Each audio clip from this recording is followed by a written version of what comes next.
తాకట్లో ఉన్న మీ బంగారాన్ని విడిపించి ఆ రోజు ఆన్లైన్ రేటుకి కొంటాం. Sharma gold company.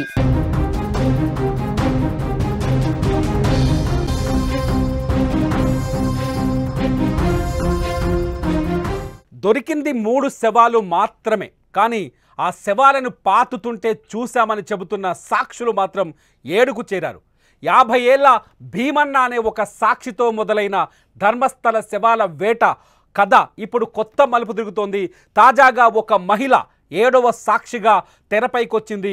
భీమన్న కాకుండా ఒక పారిశుద్ధ్య కార్మికుడు 13వ స్పాట్లో శవాన్ని పాతుతుంటే తాను కళ్ళారా చూశారంటూ ఆ మహిళ సిట్ ముందుకొచ్చి సాక్ష్యం ఇచ్చింది. అంతేకాదు శవాన్ని పాతిన తరువాత ఆ పారిశుద్ధ్య కార్మికుడు నేరుగా తన ఇంటికే వచ్చాడని, తన ఇంటికి వచ్చి తననే నీళ్లు అడిగి తాగాడని, నీళ్లు తాగిన తర్వాత బరియల్ చేసే సమయంలో తను వాడిన గుణపాలు బకెట్లను తన ఇంటి దగ్గరనే శుభ్రం చేసుకున్నాడంటూ ఆ మహిళ సిట్ ముందుకొచ్చి సాక్ష్యం చెప్పడంతో ధర్మస్థల కేసు ఊహించని మలుపు తిరిగినట్టయింది. ధర్మస్థలలో శవాలు ఉన్నాయా లేదా అనే మిస్టరీ ఇంకా తేలలేదు.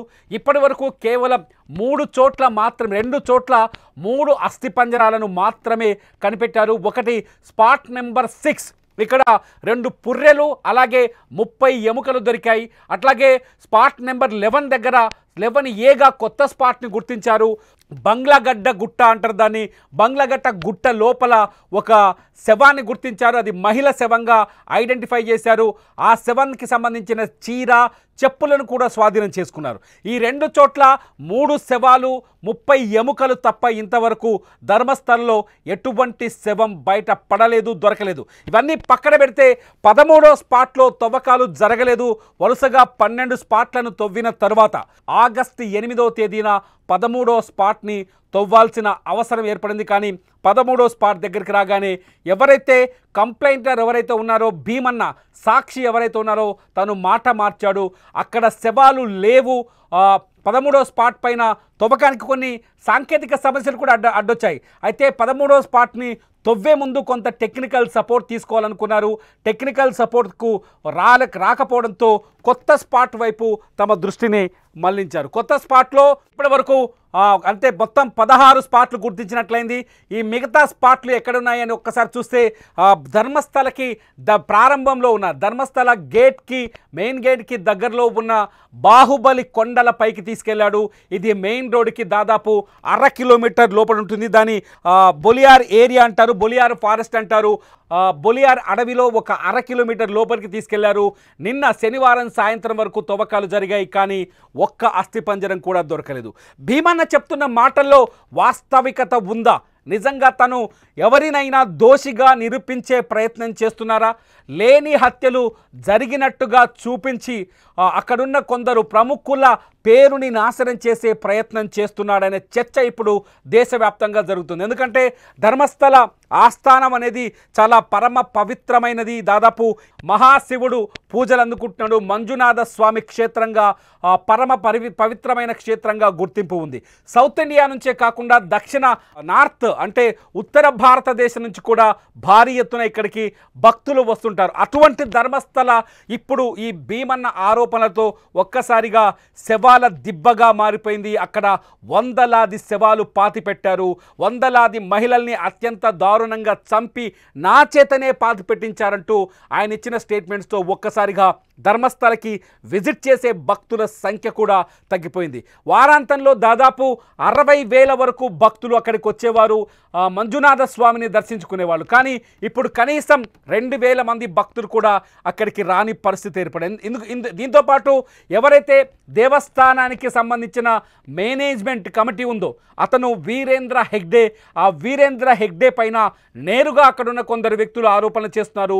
ధర్మస్థలలో జరిగిన మారణ హోమానికి కారణం వీరేంద్ర కుటుంబం అంటూ కొందరు ఆరోపణలు చేస్తున్నారు. ఇప్పుడు ఈ భీమన్న కూడా ఆ ఆరోపణలని రుజువు చేసేందుకే, వాళ్ళు చెప్పడం వల్లే నేను శవాల్ని పాతిపెట్టాననే మాటని రుజువు చేసే ప్రయత్నంలోనే వందలాది శవాల్ని పాతిపెట్టానని ఈ భీమన్న చెప్తున్నాడు. కానీ భీమన్న ఇంతవరకు ఒక్క డెడ్ బాడీని కూడా అధికారికంగా తను చెప్పిన చోట చూపించలేడు.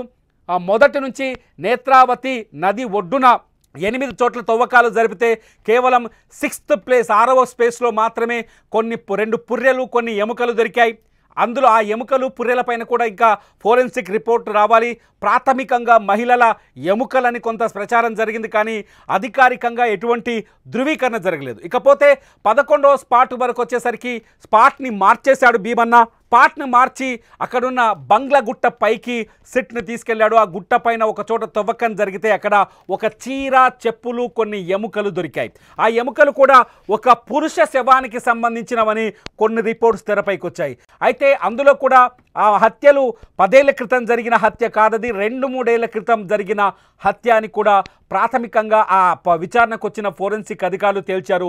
ఆ డెడ్ బాడీని ఉప్పును పోసి డిఎన్ఏని కాపాడే విధంగా బకెట్లలో సీజ్ చేసి బెంగళూరులో ఉన్న ఫోరెన్సిక్ డిపార్ట్మెంట్కి తరలించారు. ఆ తర్వాత భీమన్న మళ్ళీ చూపించిన మొదటి 11వ ప్లేస్ అట్లాగే 12వ ప్లేస్లో కూడా తవ్వకాలు జరిపారు.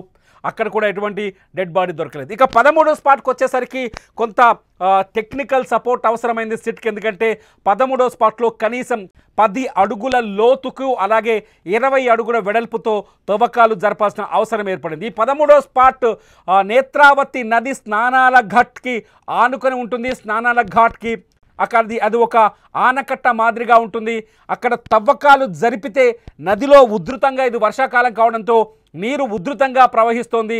అక్కడ తవ్వకాలు జరిపితే ఆ తవ్వకం వల్ల నది ప్రవాహం పైన ప్రభావం పడి అది మొత్తం ఇన్వెస్టిగేషన్తో పాటు ఆ తవ్వకాల పైన కూడా ప్రభావం కనిపించే అవకాశం ఉందని సిట్ చెప్పారు.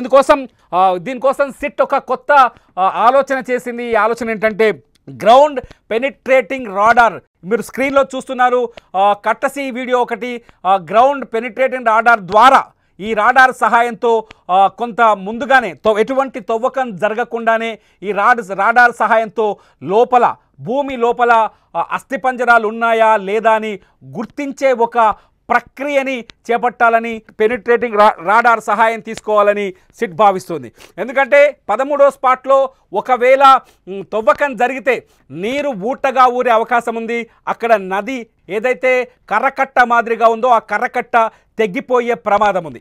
ఈ పరిణామాల నేపథ్యంలో 13వ స్పాట్ తవ్వకం ఆగిపోయింది. అయితే ఇక్కడికి జీపీఆర్ రావాల్సిన అవసరం ఉంది. అయితే ఈ ఆగిపోయిన 13వ స్పాట్ చుట్టే ఇప్పుడు కథంతా నడుస్తుంది. ధర్మస్థలలో ఒక ప్రచారం మొదలైంది. ఒక మహిళ నిన్న సిట్ దగ్గరికి వచ్చింది. అక్కడ శవాన్ని పాతుతుంటే నేనే చూశానని సిట్ అధికారులకు నివేదించింది. తను ప్రత్యక్ష సాక్షినని చెప్తోంది. ఆ సాక్షి ఇంకొక మాట కూడా చెప్తోంది. అక్కడ శవాన్ని పాతిపెట్టిన వ్యక్తి ఒక పారిశుద్ధ్య కార్మికుడని చెప్తోంది. పారిశుద్ధ్య కార్మికుడు అంటే ప్రత్యక్ష సాక్షి ఉన్నాడు. ఇప్పటివరకు భీమన్నగా అతనికి కోడ్ నేమ్ ఇచ్చారు. ఆ భీమన్న కూడా గతంలో పారిశుద్ధ్య కార్మికుడిగానే పనిచేశాడు. 1995 నుంచి 2014 వరకు పారిశుద్ధ్య కార్మికుడిగానే అతను విధులు నిర్వహించాడు. ఆ తర్వాత ఆ ప్రాంతాన్ని వదిలి పారిపోయాడు. ఇదంతా ఆ పారిశుద్ధ్య కార్మికుడు ఈ పారిశుద్ధ్య కార్మికుడు ఒక్కడేనా అనే చర్చ కూడా ఇక్కడ మొదలైంది. ఇకపోతే ఈ మహిళ కంటే ముందు మరికొంతమంది 6 వ్యక్తులు, అందులో కొందరు మహిళలు ఉన్నారు, కొందరు పురుషులు ఉన్నారు. వాళ్ళు కూడా సెట్ దగ్గరకు వచ్చి ఒక భయంకరమైన విషయం చెప్పారు. 13వ స్పాట్లో శవాన్ని పాతిపెట్టిన సంఘటనను మేము కూడా కళ్ళారా చూసాం. అక్కడ ఖచ్చితంగా తవ్వకాలు జరపాలని వాళ్ళు కూడా సిట్ని డిమాండ్ చేశారు. సిట్కి తగిన మేము సాక్షులుగా నిలబడతామని చెప్పారు. ఇదంతా చూస్తుంటే ధర్మస్థలంలో మొన్న ఒక ఘర్షణ తలెత్తింది. అక్కడ కొందరు మీడియా పైన దాడి చేసే ప్రయత్నం చేశారు. తప్పుడు వార్తని ప్రసారం చేస్తున్నారు, తప్పుడు కథనాన్ని ప్రసారం చేస్తున్నారని. కానీ ధర్మస్థలంలో 2 వర్గాలు కనిపిస్తున్నాయి. మీడియా అక్కడికి వెళ్ళినప్పుడు చాలా స్పష్టంగా ఒక వర్గం గుడి యాజమాన్యానికి అనుకూలమైన భావనతో ఉంటే, అనుకూలమైన ప్రచారం చేస్తుంటే, రెండవ వర్గం ఈ హత్యలు జరిగాయనే విషయాన్ని చెప్పే ప్రయత్నం చేసి ఈ నేపథ్యంలోనే మీడియా పైన దాడి జరిగింది.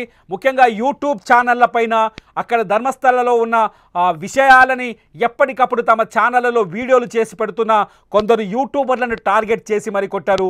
ఇది కూడా 2012లో దారుణ హత్యకు గురైన సౌజన్య ఇంటికి సమీపంలో ఈ ఘర్షణ తలెత్తింది. ఇదంతా పక్కన పెడితే ధర్మస్థలంలో నిజంగా శవాలు ఉన్నాయా?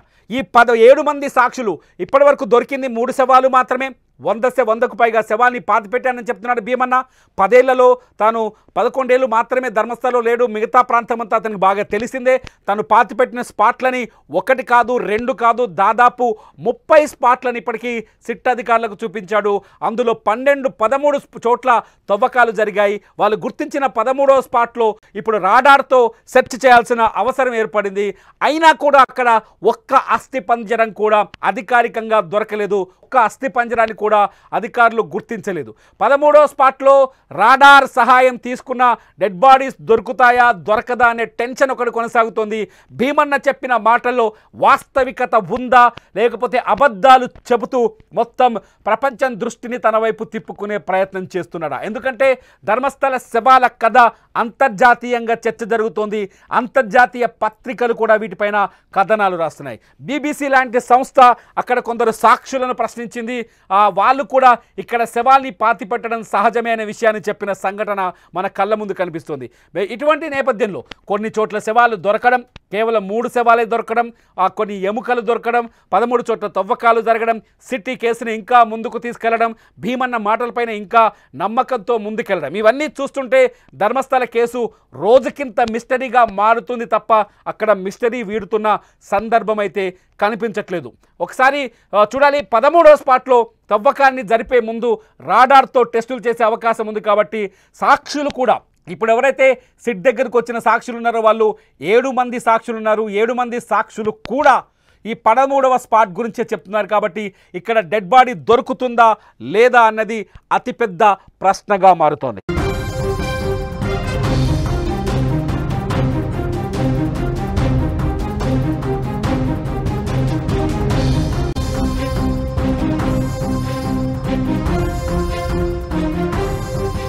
ధర్మస్థలంలో సిట్ విచారణని వరుసగా రెగ్యులర్గా ఫాలో అవుతున్నాం మేము సుమన్ టీవీ. అక్కడ నుంచి ప్రత్యక్ష ప్రసారాలు చేసే ప్రయత్నం చేశాం. కానీ ఎక్కడా మాకు శవాలు తేలినట్టుగా లేకపోతే సరైన సాక్ష్యాధారాలు దొరికిన ఆధారాలు ఎక్కడా కనిపించలేదు. కానీ కొన్ని చోట్ల కొంత మాత్రం సమాచారం బయటకు లీక్ అవుతుంది. అక్కడ శవాలు ఉన్నాయని, దొరికాయని, అస్థిపంజరాలు దొరికాయని. కానీ ధర్మస్థల ప్రజలు చెబుతున్న వాదననే, అంటే ధర్మస్థలకు అనుకూలంగా అక్కడున్న ప్రజలు, దేవాలయానికి అనుకూలంగా అక్కడున్న ప్రజలు చెబుతున్న మాటనే రుజుమవుతున్నట్టుగా మనకు అక్కడున్న రెగ్యులర్గా జరుగుతున్న విచారణను చూస్తే అర్థమవుతుంది. భీమన్న చెప్పిన మాటలన్నీ పచ్చి అబద్ధాలని కూడా మనకు అర్థమవుతుంది. అయితే ఇంకా ఆశాజనకంగానే ఇన్వెస్టిగేషన్ చేస్తుంది సిట్. ఎవరైతే ప్రణబ్ మహంతి ఉన్నాడో చాలా ఆశాజనకంగా ముందుకు వెళ్తున్నాడు.